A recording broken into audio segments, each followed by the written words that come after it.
Allez, on est parti pour le point Actu Hardware d'aujourd'hui. Aujourd'hui, jeudi 25 mars 2021.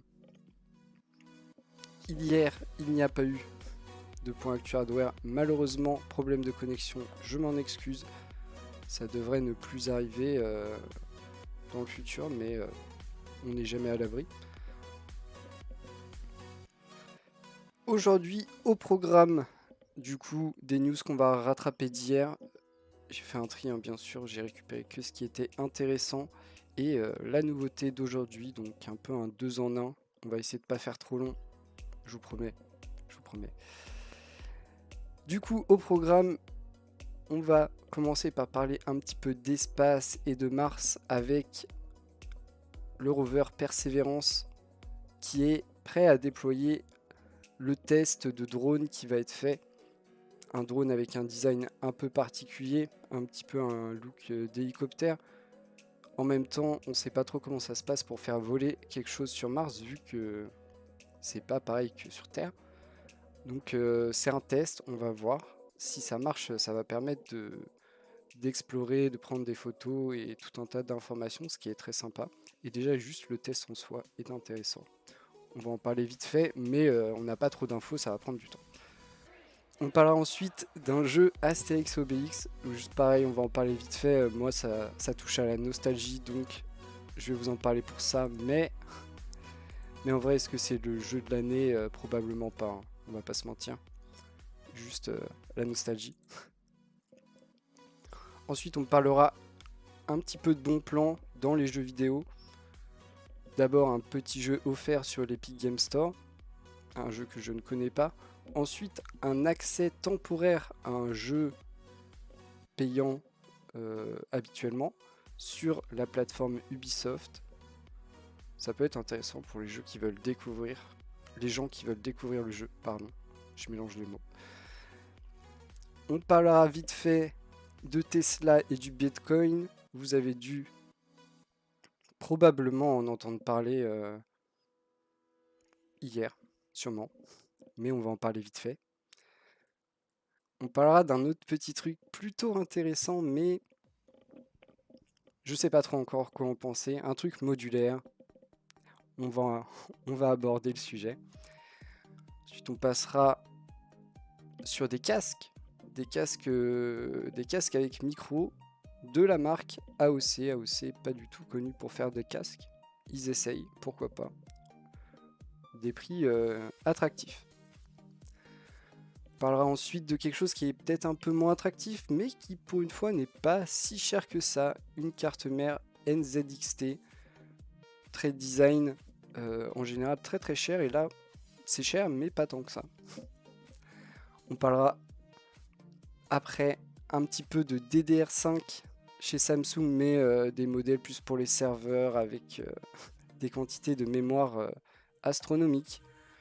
Vraiment un bel avenir pour la DDR5. Ensuite, grosse annonce d'Intel, Intel qui n'arrête pas, hein. En ce moment, ils sont au four et au moulin. À la fin du mois, ils doivent lâcher leur 11e génération et ils n'arrêtent pas de faire de la communication de partout. On parlera du futur, pas tout de suite, vraiment, d'Intel. Ensuite, on parlera du présent, vraiment. Aujourd'hui, ils ont fait des trucs, faut m'expliquer, j'avoue, j'ai du mal à comprendre.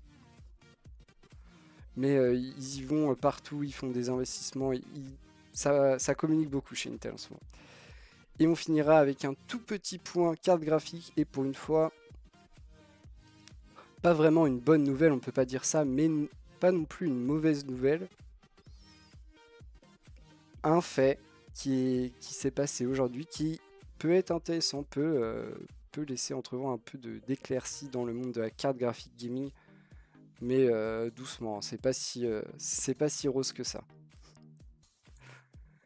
On va commencer du coup, première news, l'espace, Mars, plus précisément pas l'espace, mais Mars avec ce drone, le drone Ingenuity, pas facile à dire. Un drone totalement prototype avec un look voilà, un peu d'hélicoptère. Bon, ici, c'est une vue d'artiste. Donc, je sais pas trop si c'est exactement ça, le visuel du drone. Mais on sait que ça fait partie des équipements embarqués sur Persévérance, que c'est un vrai test pour savoir déjà si on peut faire voler des trucs sur Mars, vu que c'est une autre atmosphère, tout ça. On, on est sûr de pas grand chose. On pense, mais on est sûr de pas grand chose. Il faut tester pour savoir. Et si ça le permet, bien sûr, on va avoir une exploration potentiellement plus rapide et aussi un axe.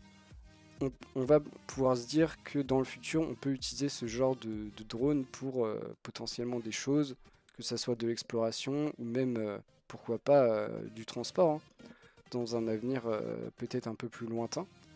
Mais, euh, mais voilà, c'est super intéressant.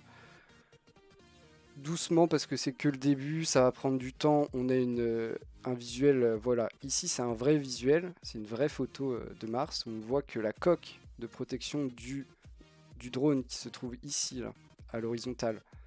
euh, donc la coque a été enlevée, ça doit être probablement quelque chose qui prend du temps et voilà, il faut que ça se fasse, il faut checker, il faut refaire des trucs, il faut rechecker, enfin, voilà, plus le décalage temporaire. Donc il faut du temps, il faut prendre son temps pour que ça soit bien fait. On nous dit que les tests de vol débuteront en avril. Donc vous voyez, on a le temps, ils prennent leur temps et il faut prendre son temps pour que ça soit bien fait. Le but, vu l'investissement et le temps qu'il faut pour envoyer quelque chose sur Mars, il vaut mieux prendre son temps et s'assurer que ça se fasse bien plutôt que de se presser. On est plus pressé maintenant. Donc on verra comment ça se passe. Dès qu'il y aura des nouvelles, je vous en informerai, bien sûr, parce que ça m'intéresse beaucoup. Et vraiment, je trouve ça assez marrant, ce look. C'est c'est vraiment quelque chose qui est atypique. Mais encore une fois, c'est différent que sur Terre, donc forcément, il doit falloir des designs un peu différents pour réaliser la même fonction. En tout cas, à suivre, mais ça avance et c'est déjà une très bonne nouvelle. On va passer très très vite là-dessus, un petit jeu Astérix et Obélix avec comme nom Baffez-les tous, un beat'em up plutôt sympa, plutôt beau. On va se regarder vite fait un petit teaser. Hop, petite pause sur la musique, petit teaser vite fait.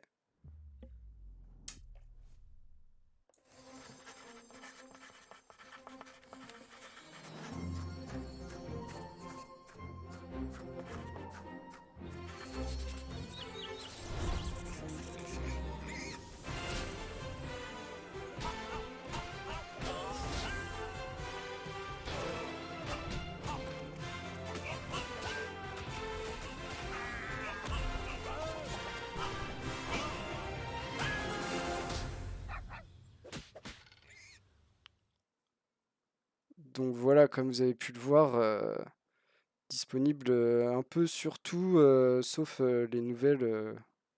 On voit PS4, Xbox One, PC, Switch, donc pas mention des nouvelles consoles, mais du coup ce sera compatible bien sûr. Tant au vu du jeu, on se dit qu'il n'y a peut-être pas forcément besoin d'énormément de puissance pour le faire tourner et c'est probable. Pourquoi je vous en parle? Parce que chez moi ça fait marcher la fibre nostalgique. J'ai joué à notamment un jeu sur PC, Astérix Obélix, qui m'a beaucoup marqué. Mais aussi, et ça c'est aussi important, c'est qu'ils ont décidé de tout faire à la main, que ça soit toutes les illustrations, tous les décors et même les animations, tout sera dessiné à la main pour respecter un maximum l'univers et la BD. Et ça, je trouve ça très très beau. C'est un pari audacieux dans le sens où ça nécessite énormément de travail. Du coup, pas mal d'investissement. Il faut payer ces gens qui dessinent très bien pour avoir des très beaux jeux derrière. Et ça représente une masse de travail conséquente, donc du temps de développement. et du temps à les payer. Je trouve ça bien. Après, voilà, hein, ce sera pas une révolution en termes de jeux vidéo forcément, mais en vrai, à un tarif abordable, je testerai avec grand plaisir. Moi, j'avoue que Astérix et Obélix, ça, ça me touche. Et je vous dis encore une fois, la fibre nostalgique, je vous avoue que je sais plus c'était quoi, ce qui était le nom de ce jeu qui m'a tant marqué sur PC, mais je chercherai. C'est un jeu Astérix et Obélix où il y avait plusieurs mini-jeux. En tout cas, le feu dans mes souvenirs. Donc, donc voilà, c'est juste pour ça.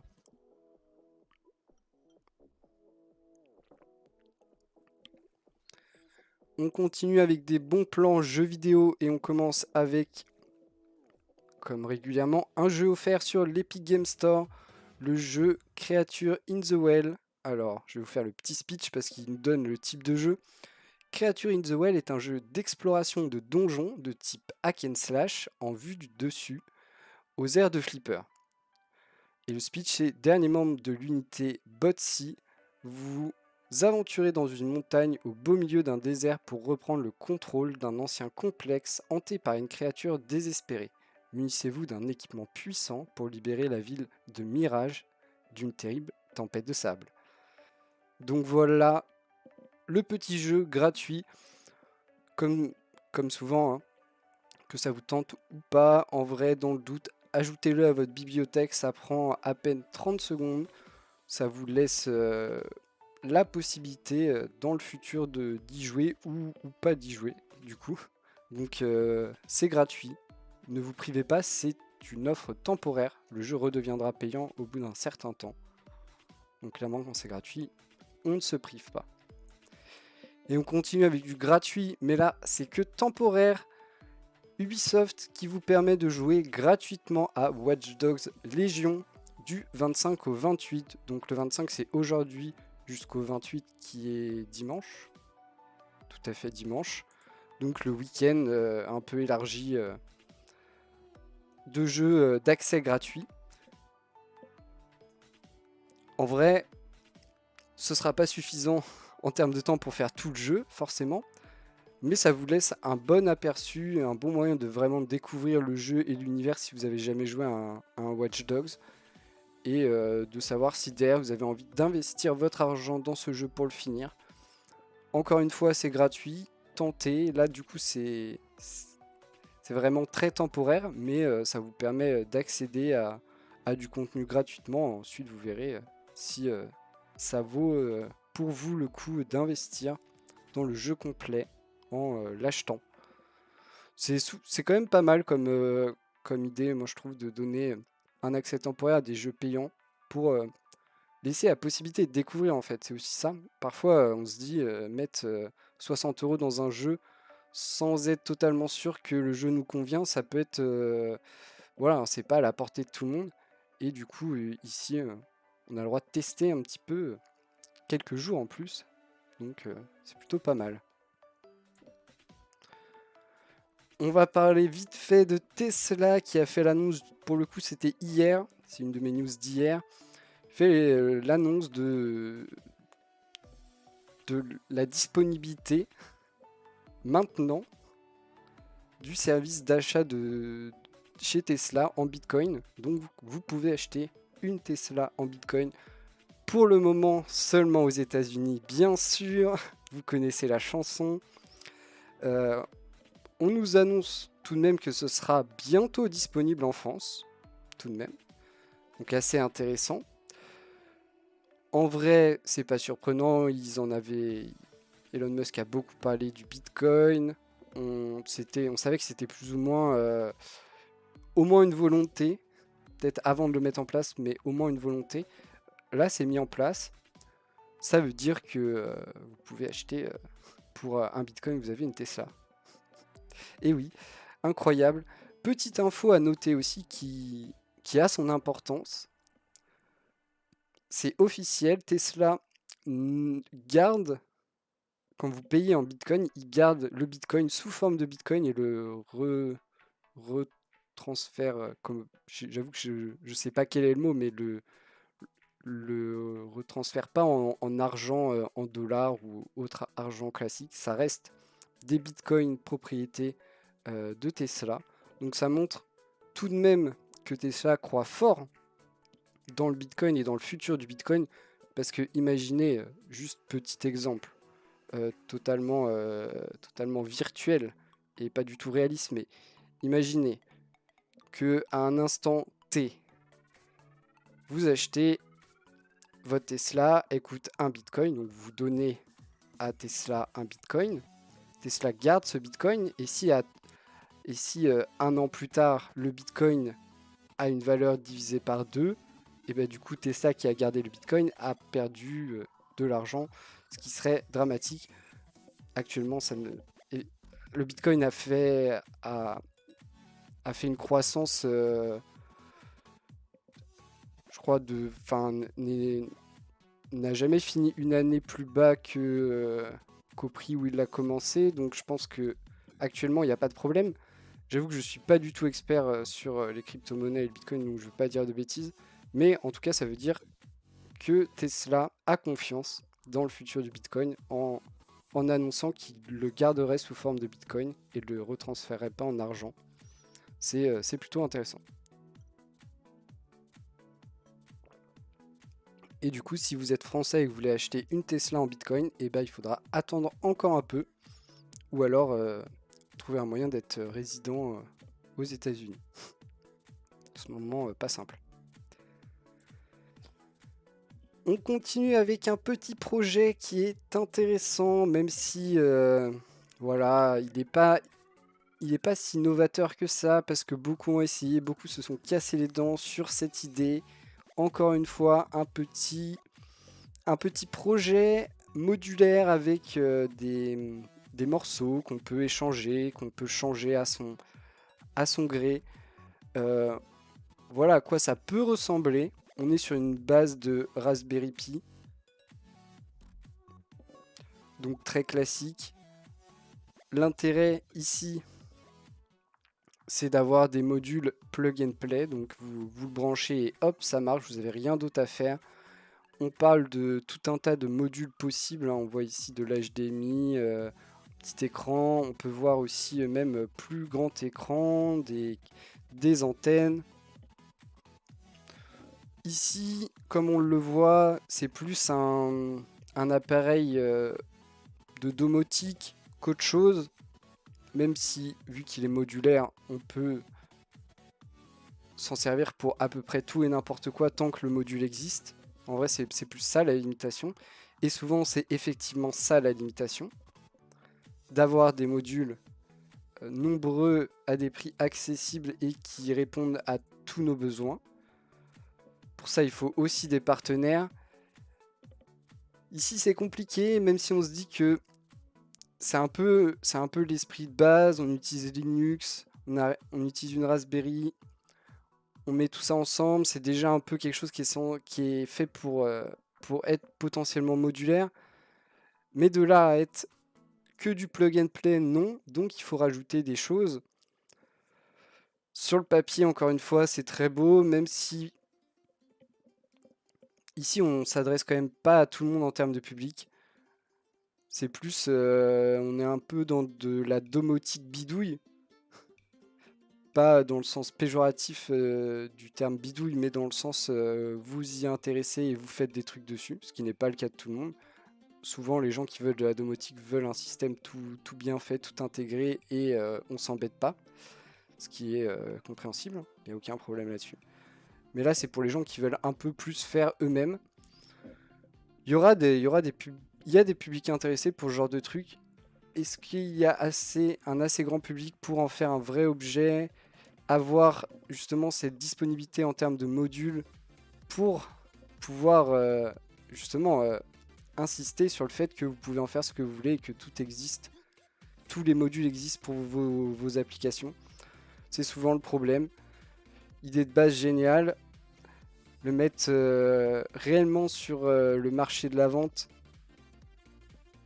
bah pour l'instant ça n'a jamais été vraiment fait avec succès. Tous les projets de ce type, que ça soit par des grosses boîtes ou des plus petites, on, on finit en échec ou en arrêt du projet. Donc, mais j'espère. Salut Niobium. Oula, Niobium. Ça va et toi? Donc voilà, projet intéressant, mais sûrement pas d'avenir, malheureusement, comme quasiment tous les projets modulaires.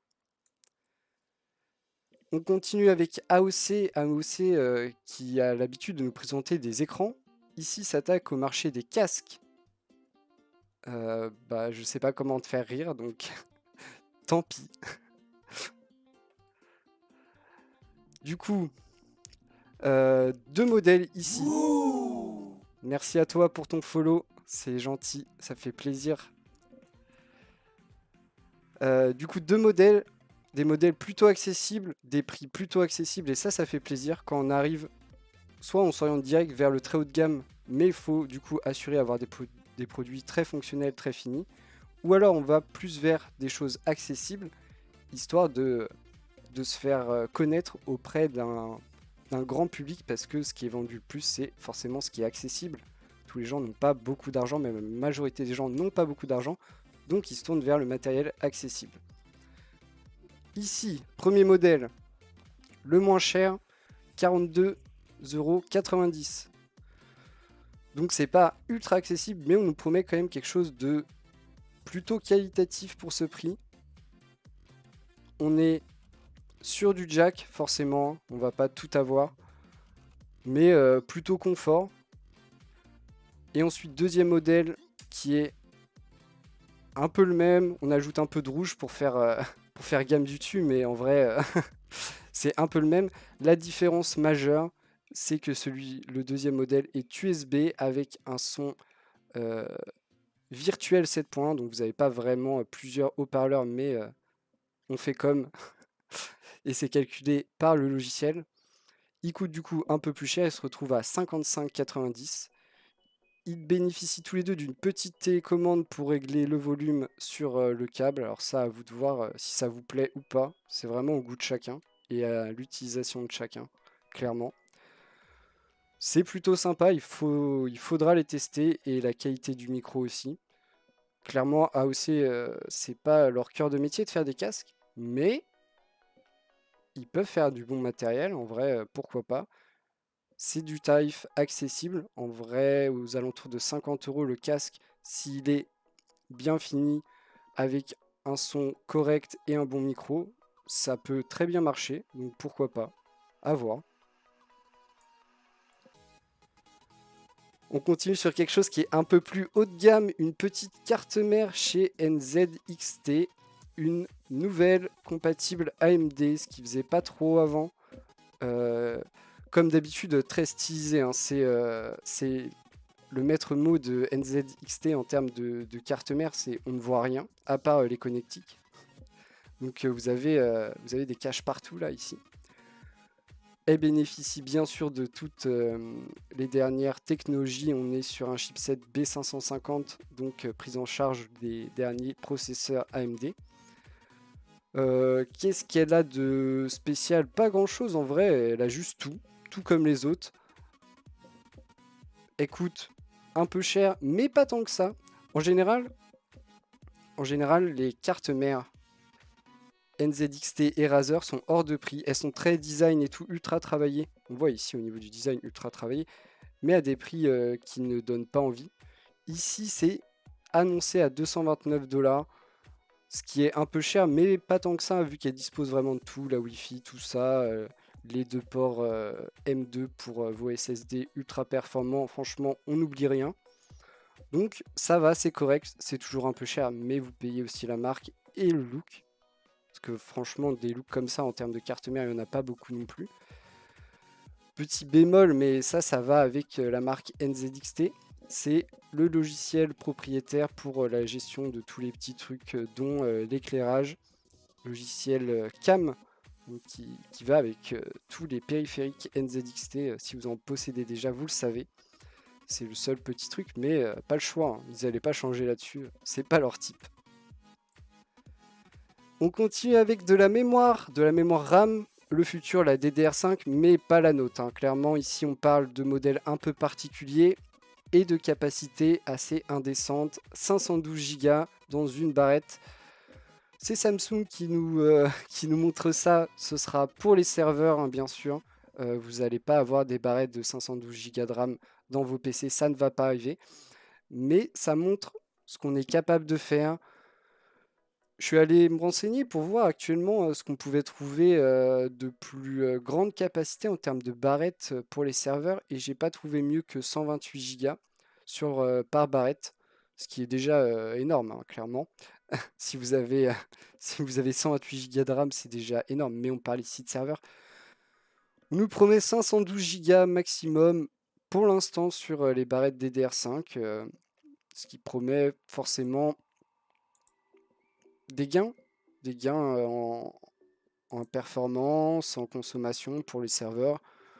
Nous, ça ne nous touche pas forcément directement, mais ça peut aussi nous mettre sur le chemin d'une réflexion qui est peut-être que dans un monde où les serveurs, ils ont des barrettes qui sont 4 fois plus grandes, peut-être que nous aussi, on aura la possibilité d'avoir 4 fois plus de RAM sur notre PC, après à voir s'il y a vraiment un intérêt et combien ça coûte. Parce que, sans vous mentir, je suis allé voir du coup les barrettes de RAM. 128 Go, je vous ai dit. Et bah, les deux de 128 Go, donc 256 Go de RAM, ça valait plus de 6500 euros. Donc un peu cher pour le coup. un poil cher. On verra. Pour l'instant, c'est un peu. On rôde encore un peu le truc. Mais on le sait, hein, la DDR5, ça arrive très très vite. Donc faut pas trop traîner, hein. Faut être dans les starting blocks et être au taquet quand ce sera disponible. Parce que c'est important d'être pas à la traîne au niveau des technologies. Bon, ici on nous parle de Samsung, aucun problème, ils ne seront pas à la traîne eux. On sait qu'ils travaillent. On sait qu'ils travaillent fort dessus. On continue avec Intel qui fait des annonces dans tous les sens en ce moment, que ce soit des annonces d'investissement de plusieurs milliards, voire dizaines de milliards de dollars pour la gravure, pour devenir leader occidental du semi-conducteur, qui s'allie avec des grands noms tels que IBM, tout ça, tout ça. Ici, on ne va pas parler de ça, on va parler du futur bien plus éloigné et du passage aux 7 nanomètres. Petit rappel, à l'heure actuelle, les processeurs Intel 10e génération sont gravés en 14 nanomètres. Les processeurs Intel 11e génération sont aussi gravés en 14 nanomètres. Et on devrait avoir du coup la 12e génération qui devrait arriver sur le 10 nanomètres. Ici, on nous parle du 7 nanomètres, donc encore et toujours plus petit.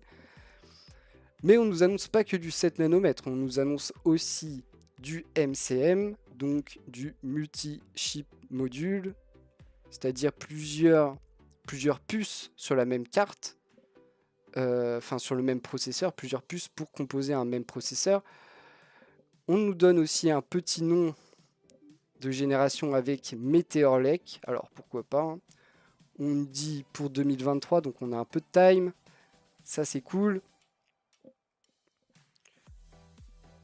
Pas beaucoup plus d'infos sur ce qu'on pourra avoir. On a déjà des pistes sur l'histoire du coup du MCM, plusieurs puces agencées ensemble, du coup probablement cette histoire de cœur performant et cœur moins performant, donc des cœurs plus dédiés. On mentionne aussi un peu en douce, un tout petit peu en douce, que TSMC pourrait être intéressé pour un travail un peu plus collaboratif. Voilà, hein, pour faire des trucs, pourquoi pas. TSMC qui est actuellement leader et qui a accès au process pour les finesses de gravure les plus basses. Donc, c'est une bonne alliance à avoir, hein, pour Intel, clairement. C'est jamais un mauvais plan d'être copain-copain avec TSMC quand on est dans les puces électroniques. À voir jusqu'où ça peut aller. On sait qu'à l'heure actuelle, Intel est en retard, notamment sur cette finesse de gravure. Il va falloir rattraper. On annonce plein de trucs, plein d'argent, plein d'alliances, plein de travail, plein de progression. On attend surtout de voir des processeurs sortir avec des finesses plus basses que 14 nanomètres. On nous promet sur la 12e génération, mais j'attends toujours de voir. Et il va falloir y aller, hein, parce qu'au bout d'un moment, ça va se voir. Petit move, ça date d'aujourd'hui. Intel qui a glissé quelques nouvelles références dans son catalogue. Des processeurs 11e génération en avance? Non, surtout pas. Des 10e génération en retard? Oui, carrément. Alors voilà, je sais pas. Ça, j'avoue que je suis incapable de l'expliquer, mais Intel a ajouté des références aujourd'hui.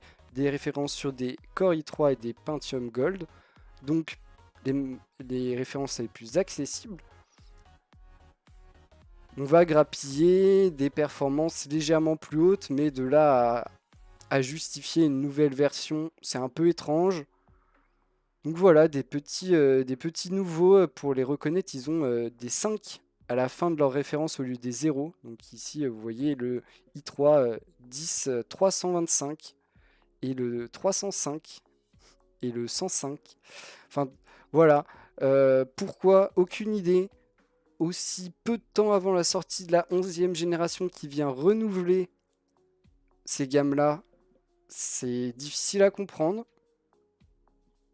J'avoue que je sais pas. Je vous le dis, voilà, ils ont ajouté des références sur les modèles les plus accessibles à 5 jours de la sortie de leur 11e génération, avec des tarifs à peu près équivalents à ce qui se faisait à l'heure actuelle. Pourquoi? Aucune idée, mais ils l'ont fait. Là, vraiment, une grande question là-dessus. Et on finit avec cette nouvelle qui est, pour le coup, pas trop mal. Bon, elle n'est plus disponible. C'était une news qui annonçait la disponibilité d'une 2080 Ti. 2080 Ti, fleuron des séries 20 de Nvidia, donc de la génération précédente de cartes graphiques gaming de chez Nvidia. Encore une vraie bonne carte graphique, hein, là-dessus aucun problème. Disponible à un prix de 1200 €. Ça peut paraître cher, ça l'est un petit peu fut un temps, pas trop maintenant. Petit rappel, la 2080 Ti Founders Edition, donc design de référence produit par Nvidia, est sorti au prix de 1250 €, donc plus cher. Fut un temps où la 2080 Ti se vendait moins cher, elle est descendue jusqu'à 1000 € je crois, au moins cher. Ici elle est à 1200, mais elle a été disponible, elle ne l'est plus, hein, rêvez pas. La news date de 10h48, donc imaginez pas que ça tient une journée, hein, faut pas non plus être fou. Bon, c'est peut-être pas la plus belle, mais elle sera tout de même très performante. Et pour une fois, un prix assez correct. En plus, c'est un modèle EVGA qui est pas, en général, pas dans les références, c'est moins cher, hein, clairement. Donc, assez surprenant. Ok, c'est pas les dernières générations, mais on n'est pas sur des prix x2 comme c'est souvent pratiqué actuellement. Donc, peut-être que les séries 20 vont revenir. Peut-être qu'elles ont moins de problèmes au niveau de la production.